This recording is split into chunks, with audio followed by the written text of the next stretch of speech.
Shalom, shalom, everybody. Welcome back. This is episode 17. Welcome back. Welcome back. Shalom, shalom, shalom. How y'all doing today? Welcome back to this next episode of Reading with SHILO. What's up? I'm up. Since I'm up, well, let's get it in. Let's get it in. Let's get it in. And y'all come on in. Like, comment, subscribe, share, tell your people. SHILO out here reading shit. Let's read, baby. Let's read tonight. Let's read tonight. Or at this early hour. What's up with y'all? I hope everybody's doing good. Man, I've been woke up the last couple of days around this time, so I was like, man, let me get my ass up and read. Maybe that's telling me something. Read, sucker. So let's read. Man, what's up with it? We are back at it for chapter 10. We are ready to dive into chapter 10 like Jacques Cousteau, baby, and expose the lies and find the truths and the treasures that have been held and dropped deep in the depths of the sea of pages that has been laid to us by Mr. C.L.R. James, the Black Jacobins, Toussaint and the San Domingo Revolution. And chapter 10 is Toussaint seizes the power. That boy was doing his thing yesterday, man. They was trying to get that boy out of there. He didn't give up. He said, man, I quit. I retire. You can have it since y'all want it so bad. But you come here with that bullshit. I'm out here. Toussaint was doing his thing and ready to do his thing. The people loved him. He was well spoken about. And he was for his people. That's for sure. That boy was for his people. So, like Toussaint, I'm going to be for my people and I'm going to read, man. I'm going to do my part in the revolution by reading. Somebody had to read the letters that was coming through. Somebody had to speak. Man, we're going to get it in. Hopefully my allergies don't kick in tonight like it's been the last couple of days, man. But even if it does, we're going to push through and persevere because you have all that you need to succeed. And I have all that I need to succeed, so we're going to do so. And today's goal of succeeding is seeing how far we can get into chapter 10, being that we are past halfway through the book. We are over halfway through the book. I don't think I'm going to get, we might. I might be able to get through chapter 10 tonight. We'll see how good and how well I read, how well I wrote. How will the sea of pages fare tonight? We shall see. Is it going to be smooth sailing? I have good winds with me, calm seas, or what? Oh man. But let's get our routine going so that way I can read. I'm going to try to read for about an hour. Shalom, whoever it is out there in YouTube land. We're going to try to read for about an hour tonight, an hour, maybe a little bit more, because if I see if I can push through chapter 10. If I can push through the whole chapter 10, I will do so. That is going to be the goal, though. Let me see. 1, 2, 3, 4, 5, 6, 7, 8. About 8 pages. 8 pages, front and back. I believe I can do it. I believe I can do it. I don't want to roll too fast. I want to keep a good pace. We'll see how it goes as I start reading. As long as my allergies don't start acting up tonight, then I should be all right. But we'll check it out. We'll check it out. Chapter 10 of Mr.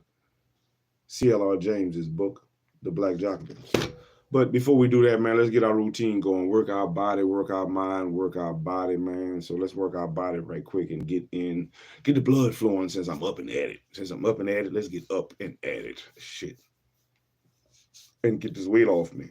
Get this weight off me. Get this weight off of you. Get your body right. Give me 25 things or 30 things. Move it up for you, 30 things. I'm going to give you 100 things tonight, man. I'm going to do 50 jumping jacks, I think, and 50 push-ups. I think that's what I'm going to do.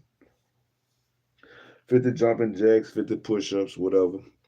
Let's get that, and then we'll get into reading. Let's get it out the way first right quick. And then we'll go ahead and get to reading, man. We'll get to working our body. Work our mind, man. So let's work our body. Do something. Get your ass up and do something. You know, if your people sleep, don't make that much noise. Don't be earthquaking your room like me. My children not gonna hear me when I'm at. So hey, let's do our thing. 25. You give me 25, at least 25, man. At least give me 25 things. At least give yourself 25 things, something like that. I'm gonna give you 100, man. 50 jumping jacks for sure, and maybe 50 push-ups. Man, I might do 75 jumping jacks. I don't know. We're gonna see. Whatever it is, I'm gonna give you 100 since I'm the captain of the ship. Let's go, man. 1, 2, 3, 4, 5, 6, 7, 8, 9, 10, 11, 12, 13, 14, 15, 16, 17, 18, 19, 20, 21, 22, 23, 24, 25, 26, 27, 28, 29, 30, 31, 32, 33, 34, 35, 36, 37, 38, 39, 40, 41, 42, 43, 44, 45, 46, 47, 48, 49, 50, 51, 52, 53, 54, 55, 56, 57, 58, 59, 60, 61, 62, 63, 64, 65, 66, 67, 68, 69, 70, 71, 72, 73, 74, 75, 76, 77, 80, 79, 80, 81, 82, 83, 84, 85, 86, 87, 88, 89, 90, 91, 92, 93, 94, 95, 96, 97, 98, 99, 100 damn things. Hurt my damn. Let me go ahead and give you 25, at least that. I'll give you 25, at least that. 1, 2, 3, 4, 5, 6, 7, 8, 9, 10, 11, 12, 13, 14, 15, 16, 17, 18, 19, 20, 21, 22, 23, 24, 25, 25, 24, 23, 22, 21, 20, 19, 18, 17, 16, 15, 14, 13, 10. Oh man. Yeah, 300 more my ass. 13. I do need to do 300 more. You right? 300 more, but not tonight. Not right now, at least. 13, 12, 11, 10, 9, 8, 7, 6, 5, 4, 3, 2, 1. I gave you 100 jumping jacks, 50 push-ups, man. What you did? What you give me? Whew. Shalom, shalom, shalom, everybody.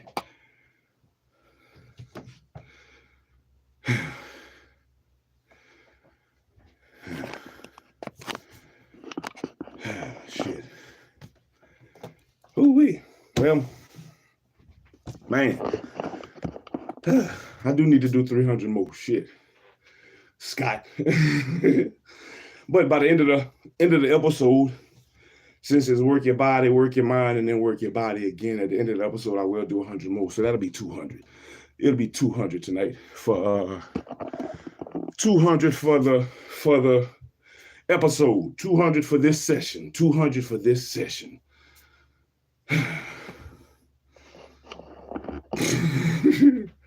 Jimmy swaggered my ass.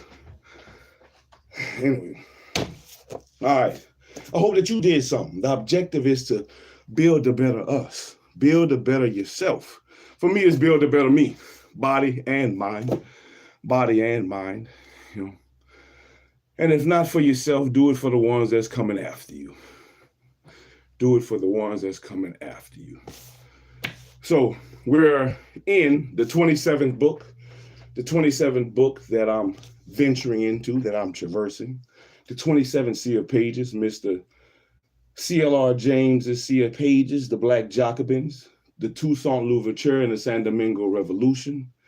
And we're going to go ahead and hit chapter 10. The hell with Jimmy Swaggart. Fuck him.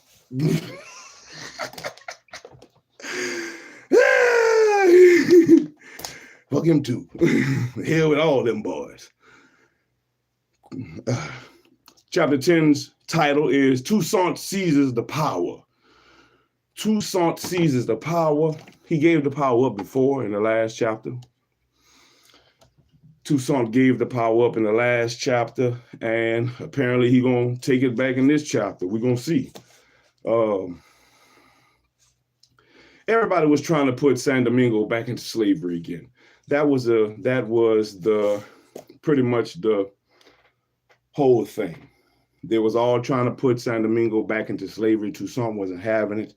They was removing the men who stood in line with Toussaint, trying to get them out the way, whether it be imprisoned, killed, or brought back to France.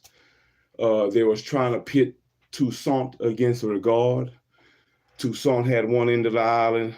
Regard had the other. I don't remember which one, the north or the south. I don't remember how it went right now. And the Spaniards had the other half of the island. So, yes, Toussaint, the Haitian general, the commander-in-chief. So we're going to keep going and see what they got to say in chapter 10. Toussaint seizes power. Let's get it. Let's work our mind. This is part 17, chapter 10. Toussaint seizes power of the Black Jacobins, the Toussaint Louverture and the San Domingo Revolution by C.L.R. James. Let's get it. Toussaint, in his 12 years of politics, national and international, made only one serious mistake, the one which ended his career. Strategic necessities he always saw early and never hesitated in carrying out whatever policies they demanded. Now that he had dismissed Houdeville, or Hedeville, the official representative of the French government and his acknowledged supervisor, he saw that he had now to crush the mulatto state of Regard. The great danger now was a French expedition, and it was suicidal to allow Regard and his mulattoes to remain in control of the South and the West. This would most certainly welcome the French force and ensure the ruin of the Black state. And it is easy to misjudge Regard. For him, France was the mother country still, who had made free men of mulattoes and blacks. And I grieve to see this, the most cruel blow that has ever been struck against those of us in San Domingo, whom the revolution had made to live again. The Directory will see its authority nullified in this colony, and the whole of France will believe that we wish to make ourselves independent, as a crowd of fools already say and believe. Now, Regard sent in his resignation to Toussaint, and if it were accepted, then inevitably Biavous would succeed him, and Biavous, Toussaint, and Room would be able to perhaps make unity a reality. Now, Regard pleaded, "Hey, Rome would no doubt consult you as to the choice of my successor, and I once more assure you, Citizen General, of my fidelity to France and my respect and untarnished regard for your person." Now the waste of all this bravery, devotion, and noble feelings on the corrupt and rapacious bourgeois, who were still, in the eyes of the misguided Regard, the banner bearers of liberty and equality.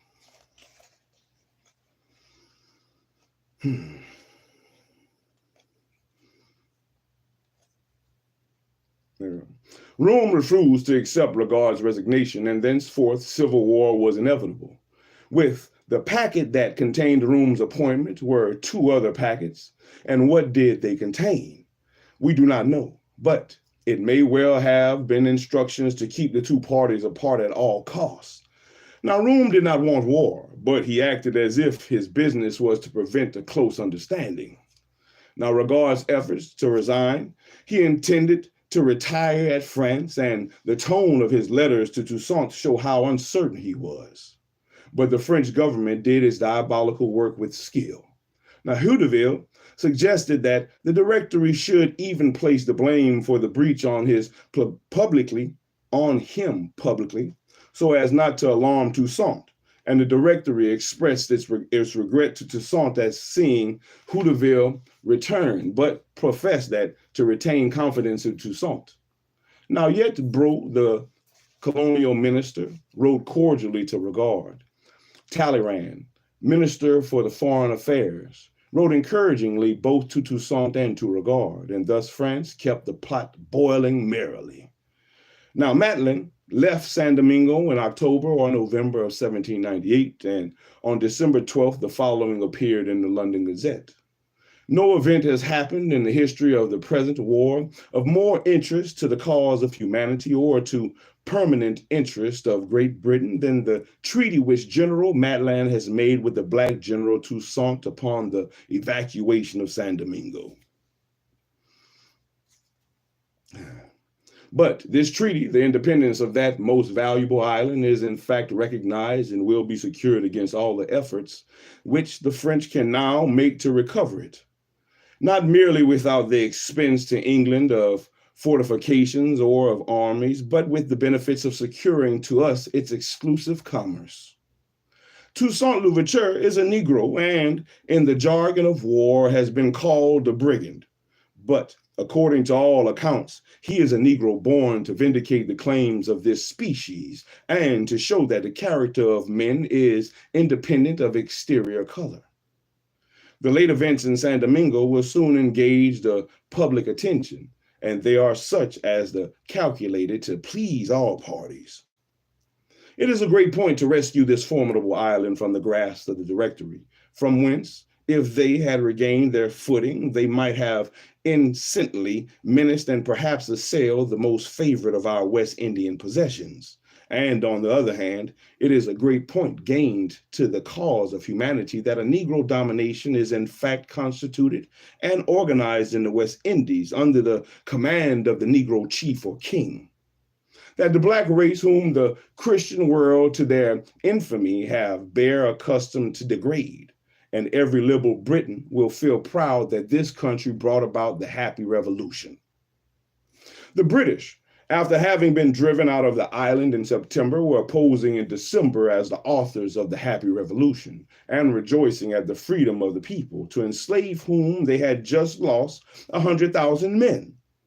In addition to soothing the national vanity, this lying notice would also, of course, be read by the Directory.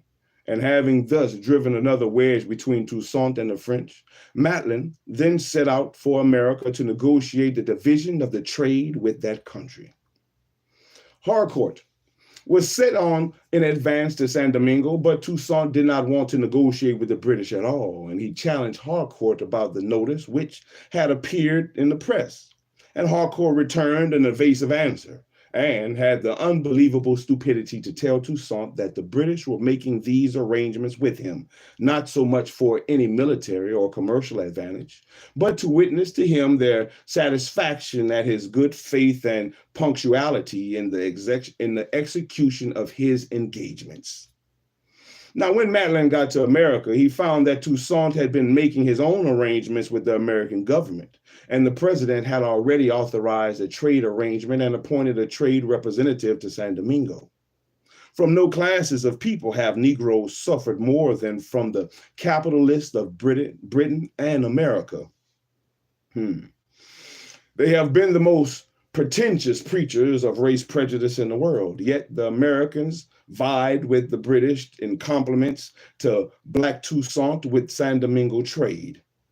John Hollingsworth of John Hollingsworth and Company wrote to Toussaint that, "In you I place the most implicit confidence and have, moreover, the pleasure to add that, as far as my information goes, I find the same to be prevalent, which to me is no small conciliation, as I have advocated the proposed negotiation with my utmost endeavor." When the British agents learned how far Toussaint had gone with the Americans, they forgot their protestation They forgot their protestations of negotiating only to please Toussaint, turned nasty, and threatened that if their ships were not were not allowed in the harbors on the same terms as the Americans, then British cruisers would blockade the island. And that was Toussaint's dilemma. France was at war with Britain, and like all the French blacks, he detested the British. But the San Domingo economy was on the verge of collapse. And though he tried to evade a trade agreement with the enemies of France, he had in the end to admit British ships flying the American or Spanish flag into the San Domingo harbors. And Rome suggested that he should arrest Matlin, as would have been very easy. And Toussaint refused. And instead, he read Rome's letter to Matlin and read him also his own reply to Rome indignantly, there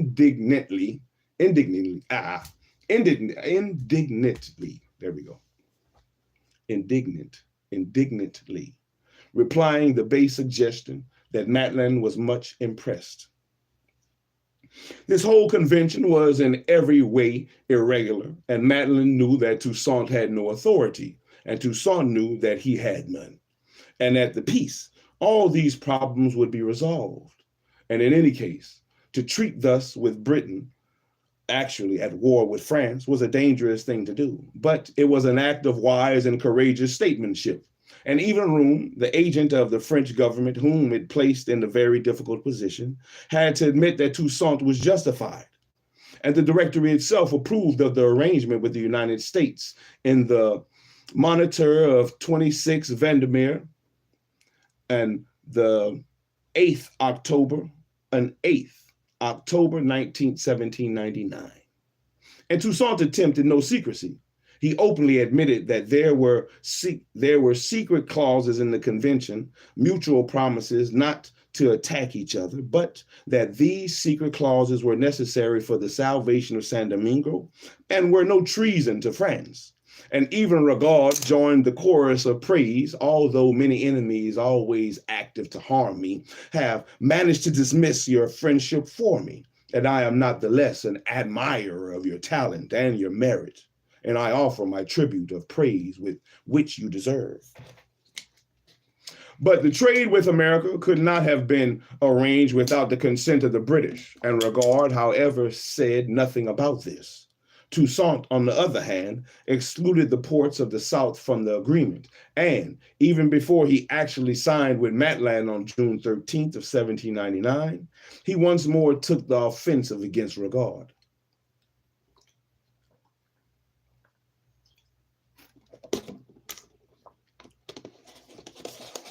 In a public proclamation, Regard defended himself with moving passion against the charge that he did not wish to obey Toussaint because Toussaint was a Negro. And indeed, if I had reached a state where I wouldn't wish to obey a black, if I had the stupid presumption to believe that I am above such obedience, on what grounds could I claim obedience from the whites? What a grievous example would I be given to those placed under my orders? And besides, is there so great a difference between the color of the commander-in-chief and mine?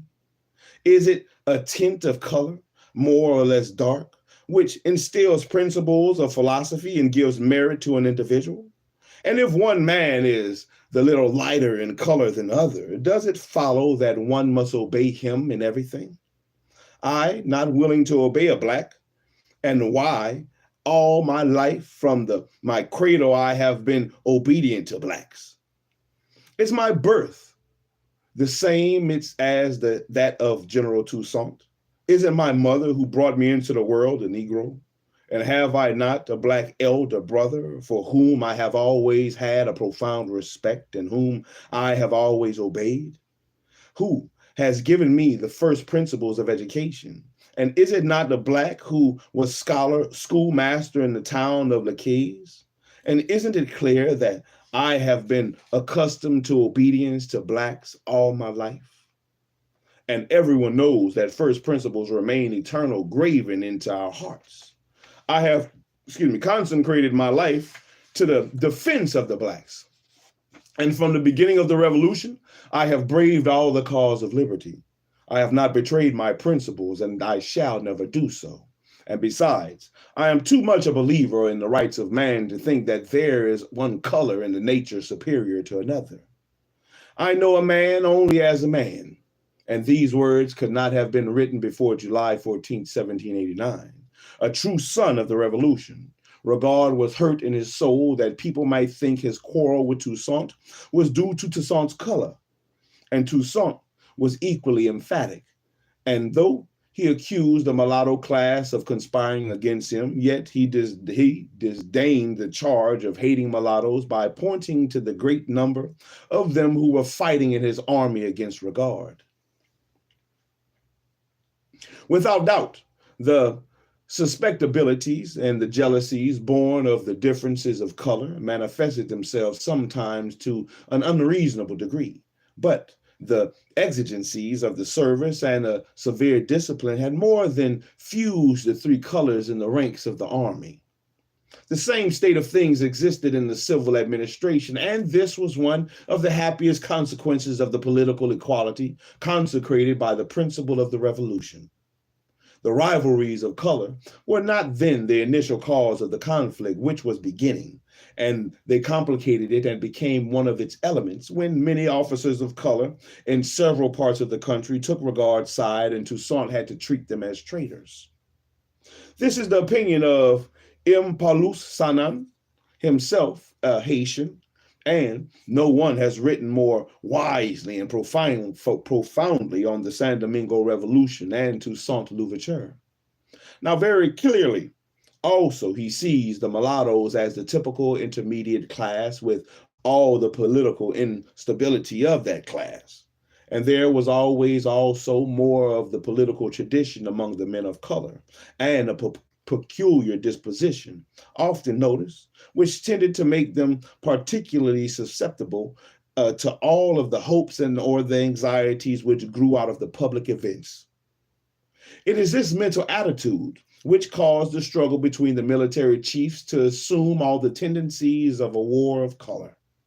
And he concludes, Toussaint Louverture did not detest the mulattoes any more than Regard hated the blacks.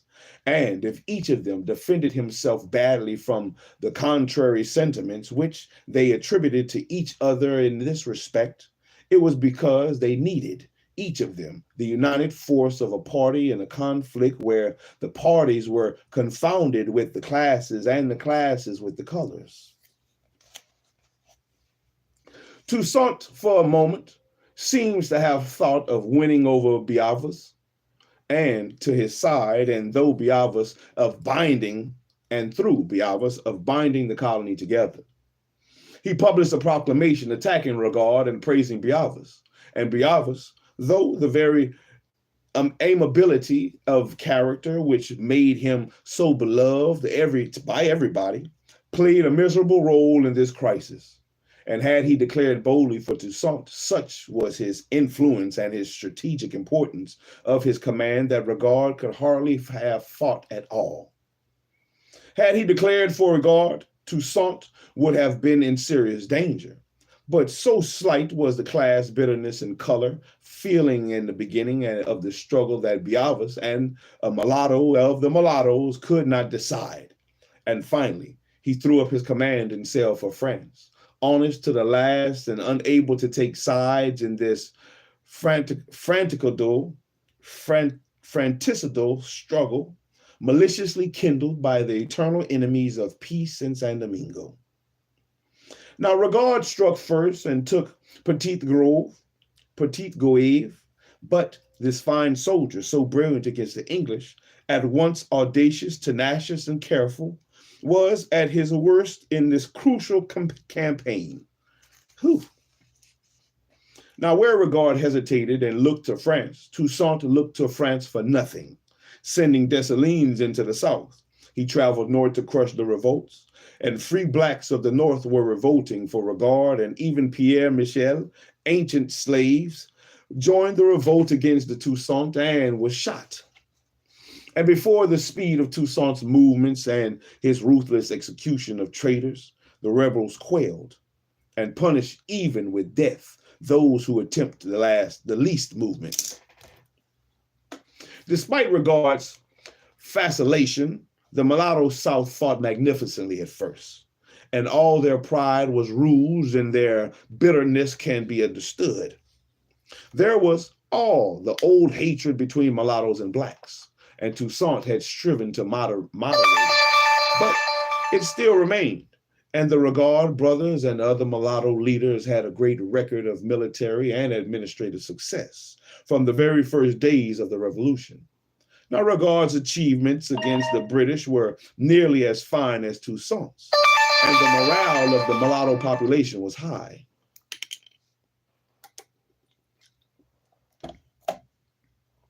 And when towns were besieged by the British, the women ran along the ramparts, assisting the men with a fearlessness and disregard that showed their revolutionary temper. All the mulattoes were devoted to the Republic, and Regard had shot without mercy mulattoes who were traitors, even though mulatto women begged him on their knees to spare them, and he had deported the immigrant whites. To them, it seemed that Toussaint, deceived by the old whites whom they hated and sold to the British, and against whom they had shed so much blood, was at once a traitor to the Republic and a tyrant seeking to establish a black domination. They fought like tigers. The war at last rested on the fate of Jacmel, blockaded by land and sea, and for 5 months Jacmel held out under Pichon, an unusually able officer who had deserted from Toussaint. And the besieged ate horses, dogs, cats, rats, old leather, the grass in the streets, until there was nothing more to eat.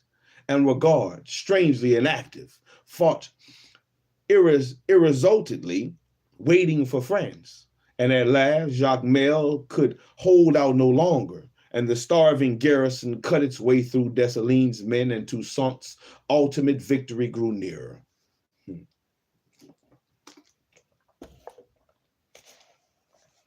Now, Bonaparte, victorious in the internal struggle of the bourgeoisie for power, was still still too busy in Europe to deal with the San Domingo.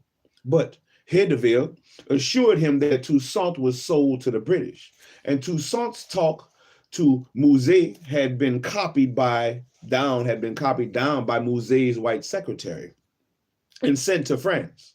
And Vincent's report, however, was wholly favorable to Toussaint. And this did not change Bonaparte's plans, but Toussaint, for the time being, had to be humored. And Bonaparte appointed a new commission consisting of Vincent, Raymond, and General Michel to make peace between the two combatants. And Bonaparte had learned from Vincent that Toussaint was the protector of Europeans and, much more important, the most powerful man in the colony. He confirmed Toussaint in his post as commander-in-chief and governor, but carefully avoided taking any side in the quarrel. He did not write direct to Toussaint, but addressed a letter from the councils to the citizens of San Domingo, assuring them of their liberty, but notifying them that by the new constitution he had given to the French, the colonies would no longer be represented in the French Parliament, but would be governed by special laws. And he asked that on the flags of the army an inscription should be written, telling them that they owed their liberty to France. There's a lot of back and forth shit going on, man. I can see why Toussaint would be hesitant in some cases. It's too much back and forth stuff. Too much political humbug. When Vincent landed in San Domingo, race feelings was high. And all over the colony, blacks and mulattoes were saying that the Civil War had been kindled by the whites to weaken both sides and restore slavery. The whites had taken Toussaint's side, but they were not pleased when he drafted them into the army and made them go and fight against Regard.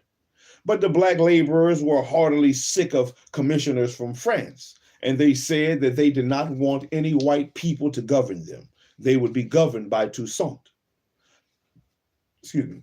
Now Mouzet, who did not like Vincent, arrested him, and Vincent suffered great privations and was nearly shot by his guards.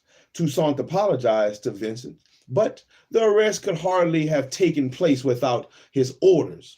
And though the indignities were probably due to spontaneous race feeling, Toussaint was glad to get confirmation of his post as commander-in-chief from the new regime. And in the war of proclamations that he was waging with regard, it was the unanswerable argument against the charge that he was the traitor to France. But the vagueness of the letter confirmed his worst suspicions. What were these special laws? Why had not Bonaparte written him personally, and he refused to inscribe the words on the banner? The first thing, however, was the war. The inhabitants of the South were tiring of the struggle, and Toussaint said that someone ought to go to Regard and ask Vincent whether he would dare. But when Vincent said yes, Toussaint was embarrassed. He feared a trap. And it was this visit that, for the first time, Vincent noticed that his presence was distasteful to Toussaint. Yet Vincent did go to Regard, the ruler of the South. For so many years, second in San Domingo history to Toussaint alone, was like a man distracted. And during the interview, hatred for Toussaint overmastered his reason, and he seemed on the verge of committing suicide. How could France confirm the traitor Toussaint in his command? He would continue his resistance, but Regard no longer had the confidence of his followers. And Vincent was not only Toussaint's envoy, he was the representative of France, and the population welcomed his coming. Why should they go on fighting? Why had they even fought at all? And even during the truce, which Vincent arranged, the inhabitants of one town, St. Louis, admitted Dessalines and his officers and entertained them to dinner. Now Vincent at one time feared for his own life. So violent were the rage and despair of the cheated and deceived Regard. And Regard planned to blow up Chevalion, the official capital of the South. But the captain of the garrison refused to allow it. Realizing at last that all was over, the unfortunate Regard set sail for France, refusing to meet Toussaint, and he was shipwrecked and reached Paris only on April the 7th of 1801. He sought an interview with Bonaparte, who listened in silence to his lengthy recital. Let me see if I'm pronouncing that right. R-E-C-I-T-A-L, recital. Recital. Not cancel, bitch. Recital. Recital. Here's the definition. No, not a recital. R-E-C-I. There we go. Recital. Recital.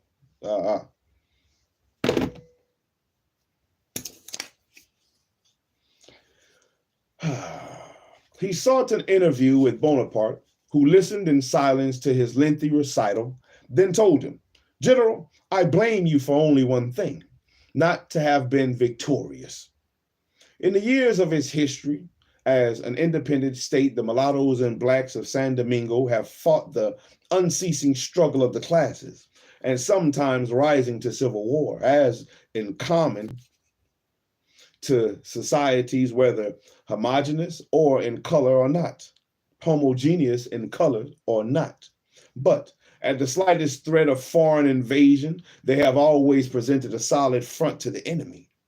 This lesson they were to learn by hard experience, and yet never was there so formidable an opportunity for a working arrangement as at the very beginning of their history under two such men as Toussaint and Regard, and between whom there was such mutual admiration and understanding until Houteuville's arrival in the island.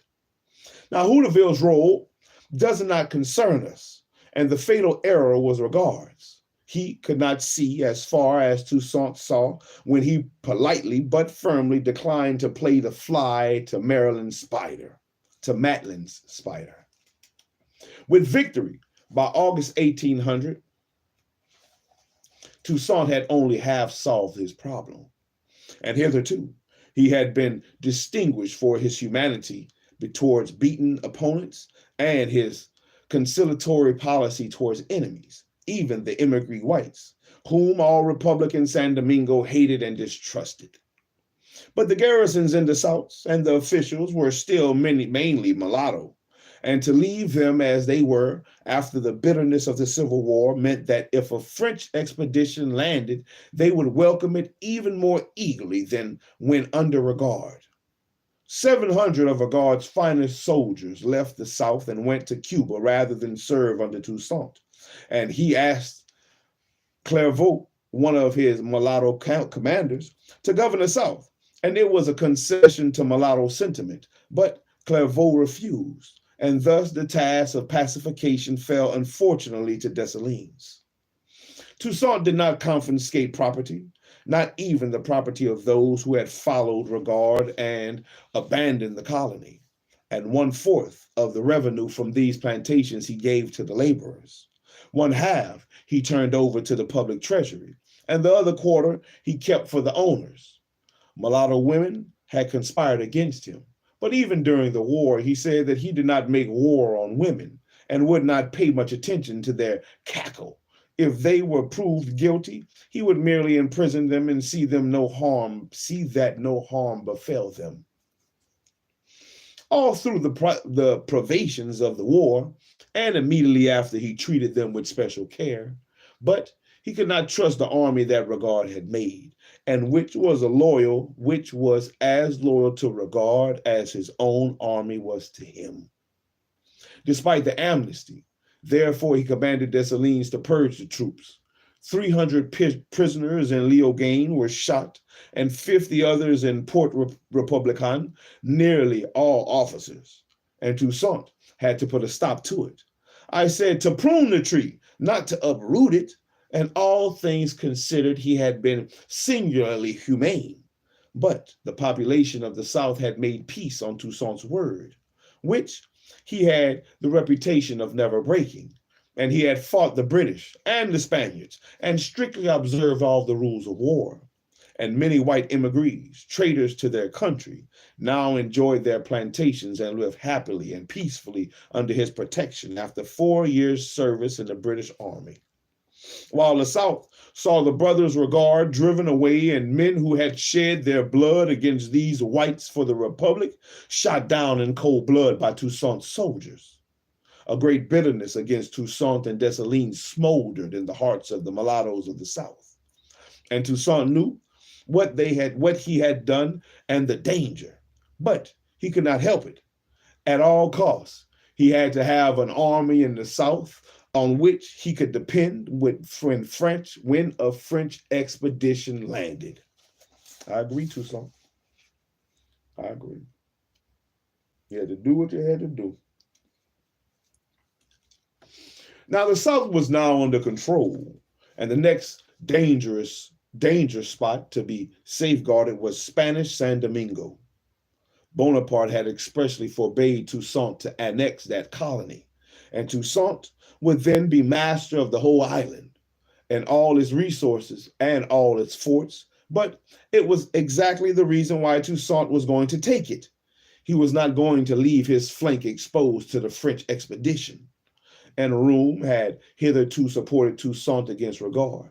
And even when the commission of Vincent, Raymond, and Michel, I think it's Michel, was on its way, Rome had written privately to them expressing his admiration for and faith in Toussaint, his fear lest power might turn his head, but his confidence that Toussaint would not embark on the mad adventure of independence. And Rome had had secret instructions to encourage Toussaint to make an attack on Jamaica. And this would still further tie Toussaint's hand and cause a clear breach with Britain. Now, Rome proposed the scheme to Toussaint, but Toussaint, though he did not oppose it, was not going to entangle himself with Britain to please France, and emissaries were sent to Jamaica to stimulate a revolt, though it is not certain whether they went to Rome or from Regard. They went from Rome or from Regard. Now, the British, however, were so incensed that they seized armaments, which Toussaint was transporting by sea for the siege of Jacmel. And immediately, Toussaint protested the British. Toussaint protested. The British paid him $1.5 million francs in compensation, and a good relation were restored. Toussaint was determined not to quarrel with the British, and the British were determined not to quarrel with Toussaint. The scheme to embroil Toussaint with Jamaica had failed, and it was over Spanish San Domingo that the clash came. Now, the Spaniards still retained control, and both he succeeded Hockville before he succeeded Houdeville as commissioner, had been merely a sort of resident minister. And in the last days of December, while still besieging Jacmel, Toussaint asked Room for authority to annex the colony. The Spaniards, he said, were stealing Negroes from the French part of the island and selling them as slaves.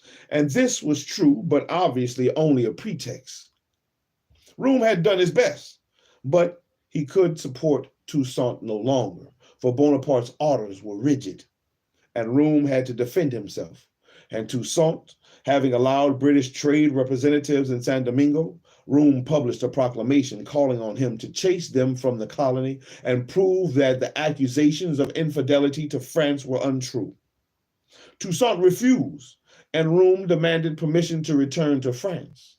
Toussaint could have marched into Spanish San Domingo, but he had to the full that care of dictators to legalize their most arbitrary acts. He wanted Room's authority, and suddenly some thousand of blacks, set in motion by Toussaint's agent, chiefly Musée, marched on Le Cap, threatening to pillage the town if Room did not sign the decree which would save their brothers from slavery, and Room refused. And for nearly a fortnight, Le Cap stood in fear of destruction, and to get him out of the way, Musée commanded Vincent to go to Molay St. Nicolas, and the laborers, though adamant, were disciplined and maintained perfect order. At last, Toussaint came and demanded that Room sign. "My choice is made," Room replied. "France will avenge me." Toussaint threatened him. "If you do not sign the decree, it means the end of all the whites in the colony, and I shall enter Spanish territory with fire and sword." And Room signed, but he wrote secretly to the Spanish governor, encouraging him not to hand over the colony to Toussaint's agents. And Toussaint arrested Room and sent him to Dundon, where, with his wife and 2 daughters, he was kept under supervision. Then, with Room's official authority, he and Musée marched on Spanish San Domingo. The Spanish troops were routed, and on January 21st, 1800, the Spanish governor formally handed over the colony. Toussaint used his official conciliatory methods. He appointed Clairvaux, the mulatto, to be ruler of the province, and his brother Paul to be commander of the garrison at Santo Domingo. He addressed proclamations to the inhabitants, promising full amnesty, and these were scrupulously observed. He was now complete master of the whole island, a territory nearly as large as Ireland, and he had become so in less than 10 years. I found the colony dismembered, ruined, overrun by the bandits of Jean-Francois, by the Spaniards, and by the English, who fought over the bits. And it is today purged of its enemies, quiet, pacified, and advanced towards its complete restoration. He had made the boast after the departure of Madeline, and now it was more than ever true. But there was still Bonaparte with his special laws, and before he left Santo Domingo, he wrote to Bonaparte asking for approval of what he had done. He accused Room of intriguing against him and impeding his wish to take possession of the former Spanish colony. And having decided to take possession by force of arms, I find myself obliged before setting out to invite Citizen Room to desist from the performance of his duties and retire to London until further orders. He awaits your commands, and when you want him, I will send him to you. This was defiance, and Toussaint attempted no defense. And whatever may be the calumnies of that my enemies have seen fit to write to you against me, I shall abstain from justifying myself. But although delicacy enforces silence upon me, my duty prescribes that I prevent Room from doing harm. This was more than defiance. It bordered perilously on impertinence, and Bonaparte was the last man in the world to be trifled with. Toussaint had burnt his boats. With vision, courage, and determination, he was laying the foundations of an independent nation. But too confident in his own powers, he was making one dreadful mistake. Not with Bonaparte, nor with the French government, and in nothing does his genius stand out so much as in refusing to trust the liberties of the blacks to the promises of French and British imperialism. His error was his neglect of his own people. They did not understand what he was doing and where he was going. He took no trouble to explain, and it was dangerous to explain, but still more dangerous not to explain. His temperament, close and self-contained, was one that kept its own counsel, and thus the masses thought he had taken Spanish San Domingo to stop the slave traffic, and not as a safeguard against the French. His silence confused them and did against the French, his silence confused them and did not deceive Bonaparte. Now Dessalines, his fearless lieutenant, had no such scruples. And after the war with regard, Dessalines told his soldiers, the war you have just won is a little war, but you have two more bigger ones. One is against the Spaniards, who do not want to give up their land and who have insulted your brave chief and commander-in-chief. The other is against France, who will try to make you slaves again as soon as she has finished with her enemies. We'll win those wars. That was and still is the way to speak to the masses. And it is no accident that Dessalines and Toussaint finally led the island to independence. And Toussaint, shut up within himself, immersed in diplomacy, went his tortoise way, overconfident that he had only to speak and the masses would follow. Man. And that was chapter 10. Ooh, we did it in a good timing. That was chapter 10. Toussaint seizes the power. Man, what a rock and a hard place Toussaint put himself up between when he said, it was dangerous to explain, but even more dangerous not to explain. Some people, have they say it's easier for the people who are reading it about history to see that what mistakes was made and what could have been made. And Toussaint, being the man he was at the time he was in, with the knowledge that he had and the knowledge he didn't have, was only trying to make the best decision possible that he could make. But so far, even though he may have gone routes he did not want to go, the end result was the freedom for the blacks and the mulattoes all together, everybody on the island. The abolishment or the abolition of slavery, which he got and held for a while under threats from the British, the Americans, and even the French to put them back into slavery, or trying to put them back into slavery. He held strong. He stood on business. As people would say today, he was standing on business, But hey, Toussaint was doing his thing.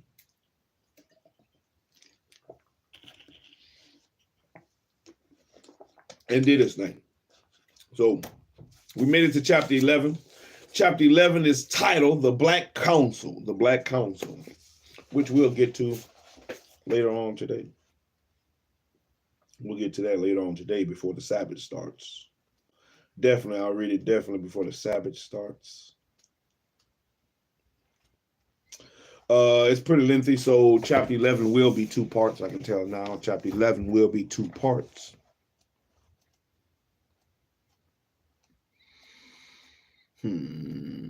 Chapter 12 will be 2 parts as well.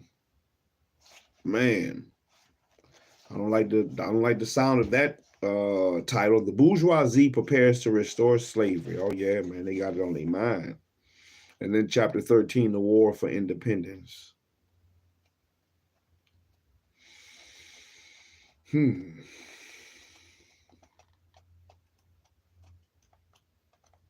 Chapter 13 is long as shit.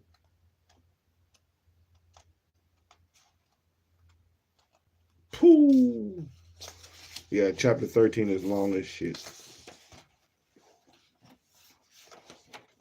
This is all chapter 13.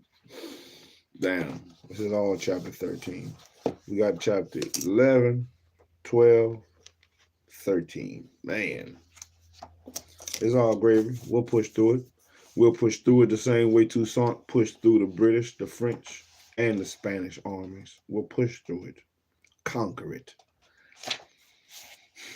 Because we have all that we need to succeed.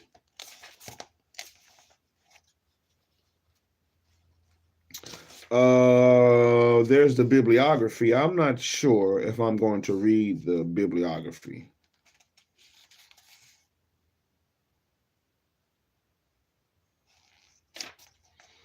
Special bibliography. I might read some of them. I'm trying to see. It's a lot of, it just looked like a lot of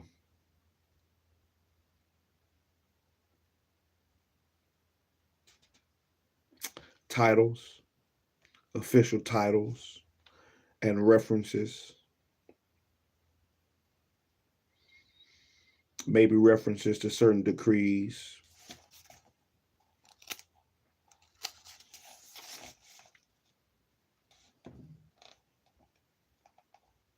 A lot of names.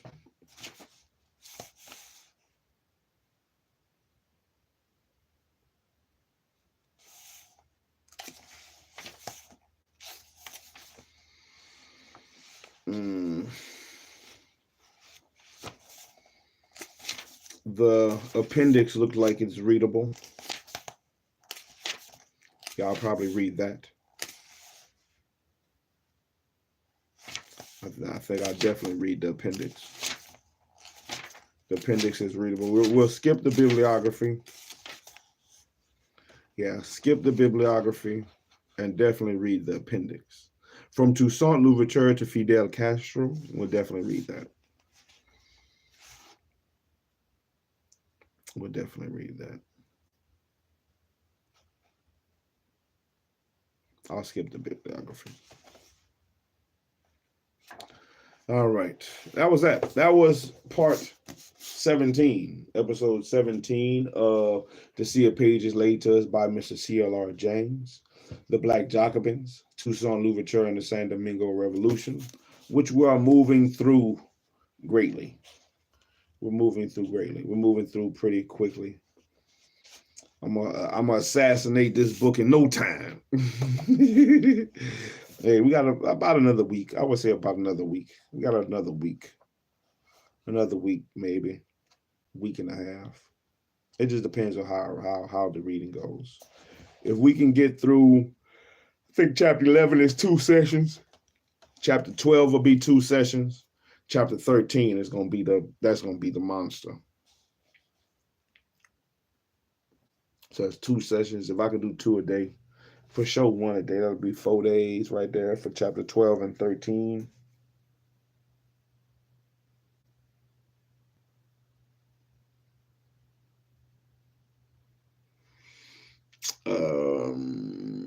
What's today? I mean, today is Friday. I mean, today is Thursday. I mean, oh shit, I said the Sabbath. We got 2 more days. So Thursday. I'll start chapter 11 to later on today. 11, so I should finish 11 by Friday before the Sabbath.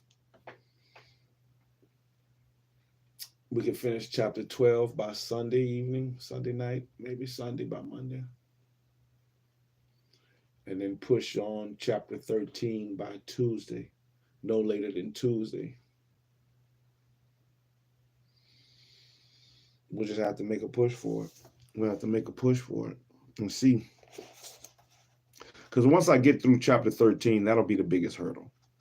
Once I get, the appendix is pretty lengthy as well, but it's not as lengthy as chapter 13. But once I get through chapter 13, the appendix is all downhill. The appendix is all downhill. Chapter 13 is the monster. Chapter 13 is the monster.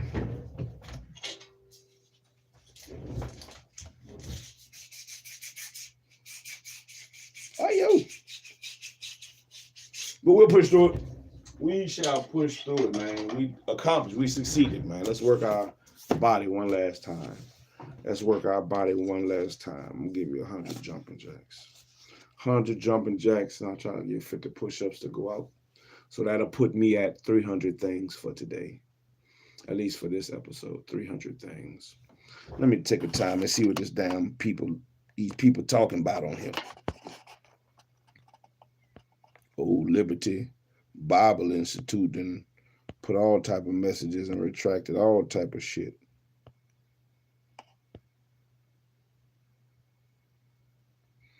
Amen, shalom. Thangdu, shalom. Scott Wade, Waxo, shalom. Dylan C, shalom. I appreciate all your comments. Liberty Bible Institute. Oh man, you might as well not comment that shit if you was gonna retract everything. Be a man. Stand up on what you say. Be a man.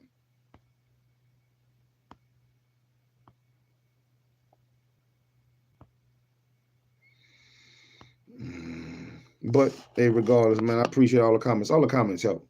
Comments help the channel to grow. Hey, I appreciate them all.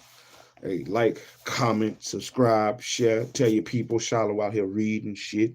Man, we learning shit, we doing shit, we building shit. We gonna be better, man, a better us. That's the objective, to be a better us. And people gonna hate you being better, and they hate you. They hate you when you're down, they gonna hate you when you're up. It don't matter. Let them hate. Let a hater hate. That's what they here for, to hate. So you just stand in line and be great. That's what we're gonna do, be great, baby. Why you hate, baby? Because we have all we need to succeed, whether you like it or not. You didn't give us what we need to succeed. The Most High did. And we have it. And it's time to use it and not abuse it before we lose it.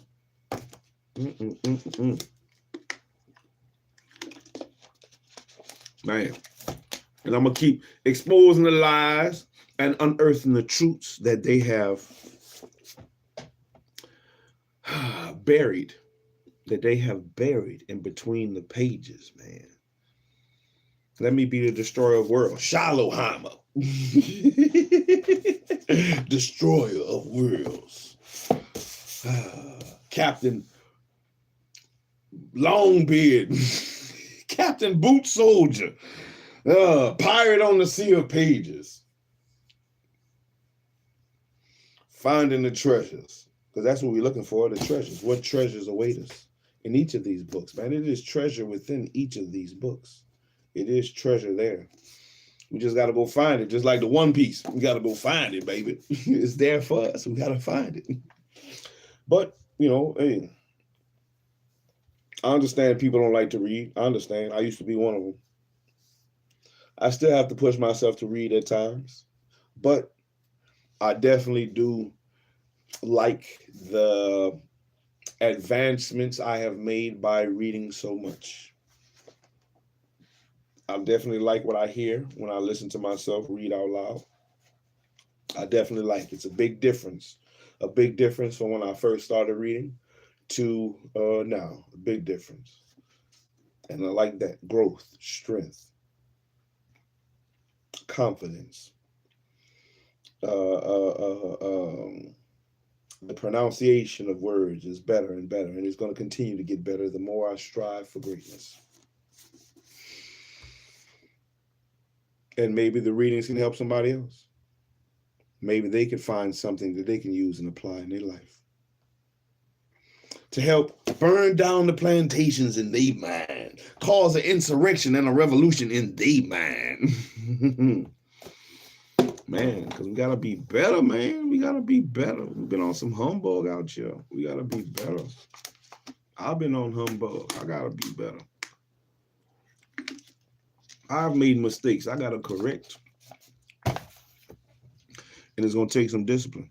Discipline, time, persistence, repetitiveness. Oh, man. But we can do it. Let's do it. Let's work our body. Give me 25. I want you to give me 30 things. I'm trying to only add it up by 5. Give me 30 things. I'm going to try to do this 100 jumping jacks again. I'm going to try to give 100 things, at least 100. 100 jumping jacks, 50 push-ups, 50 more push-ups. I'll give that. Captain of the ship, man. I got to give it. I got to get out there and be like Toussaint, who had a rigorous exercise regimen. And people knew not to fuck with Toussaint. Not Toussaint, baby.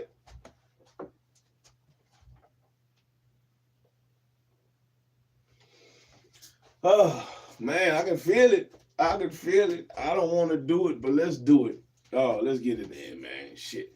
1, 2, 3, 4, 5, 6, 7, 8, 9, 10, 11, 12, 13, 14, 15, 16, 17, 18, 19, 20, 21, 22, 23, 24, 25, 26, 27, 28, 29, 30, 31, 32, 33, 34, 35, 36, 37, 38, 39, 40, 41, 42, 43, 44, 45, 46, 47, 48, 49, 50, 51, 52, 53, 54, 55, 56, 57, 58, 59, 60, 61, 62, 63, 64, 65, 66, 67, 68, 69, 70, 71, 72, 73, 74, 75, 76, 77, 78, 79, 80, 80. My shower's falling. My pants falling. 80, 80, 80, 80. 81, 82, 83, 84, 85, 86, 87, 88, 89, 90, 91, 92, 93, 94, 95, 96, 97, 98, 99, 100. Oh, shit. Oh, shit. Shiznit. Shiznit. Let's go. 50 push-ups. 50 push-ups. And then we're going to roll out. And that's going to be it for tonight. That's going to be it for this episode. Let's get it. 50 of them boys. 1, 2, 3, 4, 5, 6, 7, 8, 9, 10, 11, 12, 13, 14, 15, 16, 17, 18, 19, 20, 21, 22, 23, 4, 25. Ooh, 25 down. Let's go. 25, 24, 23, 22, 21, 20, 19, 18, 17, 16, 15, 14. Woo. 13. Let's get it. Push, push, push. 10, 13, 12. 12. I almost lost some. 13, 12, 11, 10, 9, 8, 7, 6, 5, 4, 3, 2, 1. Oh, finish strong, baby. Finish strong. Oh, finish strong. Oh, Lord. I did my thing. I did my thing, baby. I'm out here. Like Toussaint. Whew. Man, I'm glad it wasn't no sneezing tonight like it was the other night. Oh, that sneezing was killing me, man. It was killing me. That's 300 things, man. I got me 300 things for the night. Even though I did some more push-ups than that before the live. And I'm going to do some more after the live. I'm going to get a little bit more in. But it's good to, at least do a little bit of something. A little bit of something. Get your body moving, man. You never know what's going to happen. You never know what's going to happen. People talking craziness around the world. There's rumors of wars. Shit. You have to be prepared. You have to be prepared. And they say it's better to stay ready than need to get ready. So part of your staying ready should be the upkeep of your body, should be your health, which a lot of us need to be in better shape. Don't lie to yourself. You know what you are. You know if you're fat and funky. And if you're fat and funky, all you gotta do is fix it. All you gotta do is fix it. If you're a dusty foot, all you gotta do is fix it. Fix it. You have the ability to fix it. And sometimes it starts with small steps, small succeeds, small gains, small wins. Succeed at the small and work your way up to succeeding at the big. And the more you do it, the more confident you'll be. The more you can look back and see, look how much ground I've gained, and on to bigger and better things. And then you're going to be king of the world. Before you know it, you'll be king of the world, baby. Sitting on top of the world. Sitting on top of the world. And that's not where they want you to be. That's not where they want us to be. Sitting on top of the world. But sit on top of your world. Don't worry about their stuff. Worry about your world. Build your shit up. Build your kingdom up. Build your castle up. Fortify yourself. You have to look at your flanks. What are your weak points? And strengthen them. Just like Toussaint knew, that Santo Domingo, or the Spanish side of the island, was a flank that was weak, where if not the Spaniards, or the French could come in and try to get them on that end. And, from the titles of the next couple of chapters, it looked like that's exactly what they were trying to do. Come and get them and put them back in slavery again. Shit, man. It's never even a battle. It's going to be a never-ending battle. As long as you have breath in you, then you have everything you need to succeed. As long as you have breath in you, you have everything you need to succeed. Let's succeed. Let's succeed. Look up and be proud of yourself. Be proud of yourself. Looking at your old self, looking at your new self, you could turn yourself into something you can be proud of. Even more so than you might be already. Oh, yeah. But thanks, everybody. Thank you for joining me. If it was your first time to the channel tonight, welcome, man, to Reading with SHILO, to Bootsoulja337 channel. I'm SHILO, man. I'm out here doing my thing. doing my thing. Reading. Just read. Let's read. I'll read. Since people don't want to read, I'll read. You want somebody to read it to you? I'll read. If all these other people can read, I'll read. Shit. I'll tell you which way to go. Left, right, left, right, left, right, left, right, left, right, left, right. Ooh, baby. Nah, but we're going to keep pushing, though. We're going to keep pushing. I don't know what book we're going to come to next, man, because we're almost done with this one. I need to start figuring out which book is going to be next. I got a couple of books that I'm ready to dive into. I've been wanting. I got some books on that on the ice wall shit. On that ice wall shit. On what's on the other side of the ice wall, so say. I've been kind of wanting to look into that. I've been kind of wanting to dive into that and see what it's talking about. I got a book on Tartaria, on the One World Tartarians. I got a couple of books.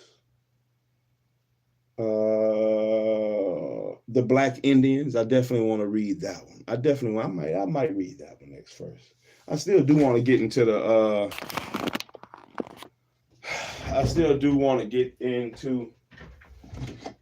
Tartarians and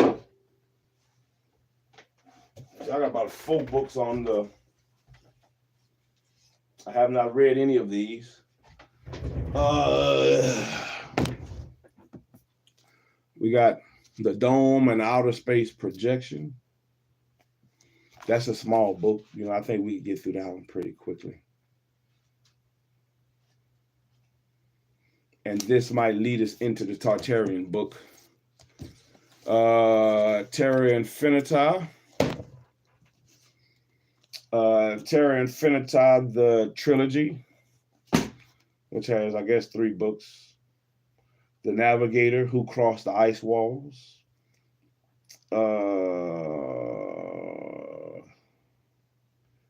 Terra Infinita, the extraterrestrial worlds and their civilizations, and the hidden lands beyond Antarctica. I've been wanting to dive into these, man. I've been wanting to look into these, take a gander. To me, it's like the New World shit in Luffy. The Terra Infinita maps. I haven't read any of these. So I got these we can get into.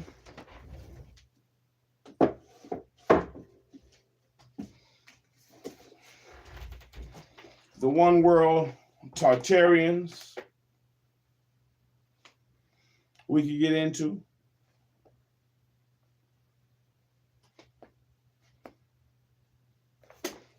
And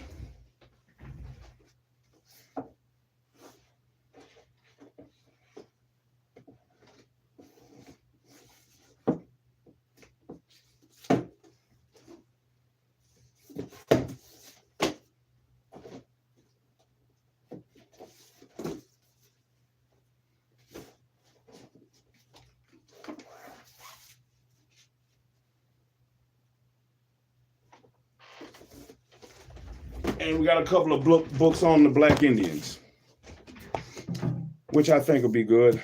I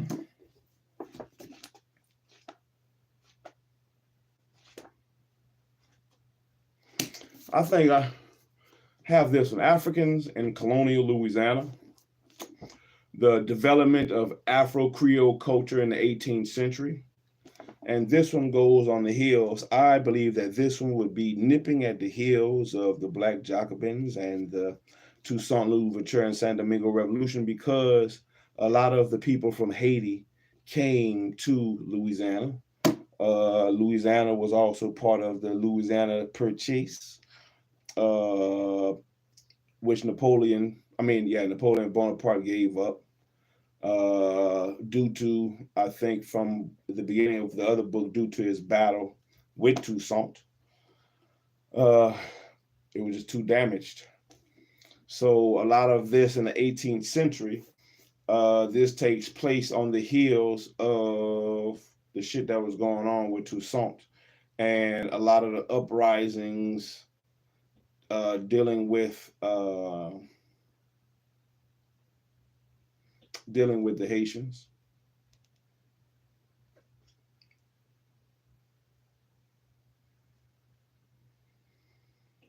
So we might could read this one next, maybe. I want to read the ice wall shit. I just don't know. But I think this one will be a good read. I've never read this one.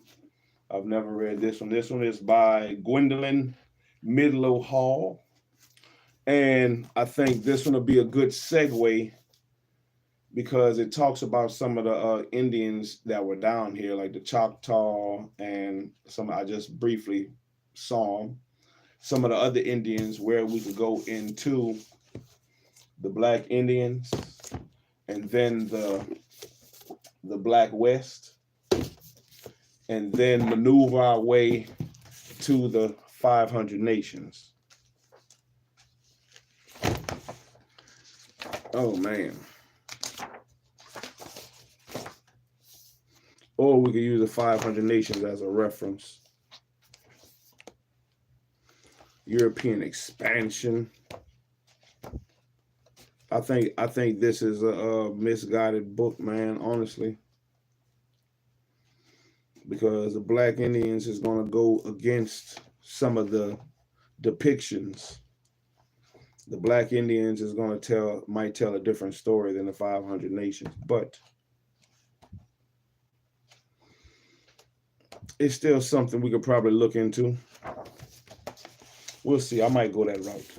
I might go the Africans in colonial Louisiana, then the Black Indians, a hidden heritage, and then the Black West.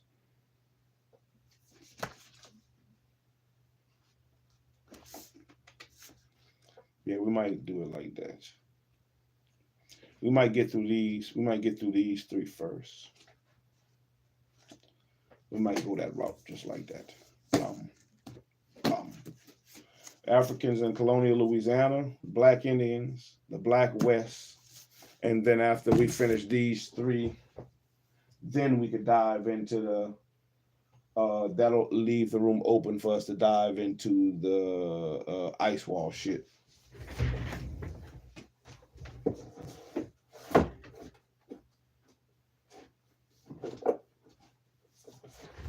Yeah, we'll probably rock like that.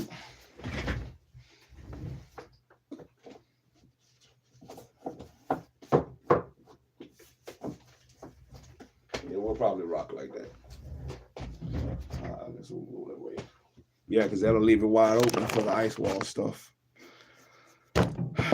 Or, yeah, then I won't have to come. I don't have to. Then I won't have to make a turnaround. I won't have to make a turnaround for the. We can stay on the black. We can stay on this path for right now.